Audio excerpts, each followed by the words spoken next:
सुना है जंगलों का भी कोई दस्तूर होता है। सुना है शेर का जब पेट भर जाए तो वो हमला नहीं करता। सुना है जब किसी नदी के पानी में बीए के घोंसले का गंधमी साया लरजता है तो नदी की रूपहली मछलियां उसको पड़ोसन मान लेती हैं। हवा के तेज झोंके जब दरख्तों को हिलाते हैं तो मैना अपने घर को भूलकर कव्वे के अंडों को परों से थाम लेती है।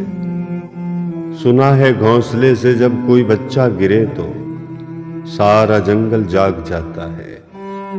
नदी में बाढ़ आ जाए, कोई पुल टूट जाए तो किसी लकड़ी के तख्ते पर गिलहरी, सांप, चीता और बकरी साथ होते हैं। सुना है जंगलों का भी कोई दस्तूर होता है। खुदावंदे जलीलो मोतबर, दानाओ बीना, मुनसिफो अकबर, हमारे शहर में अब जंगलों का ही कोई दस्तूर नाफिज कर।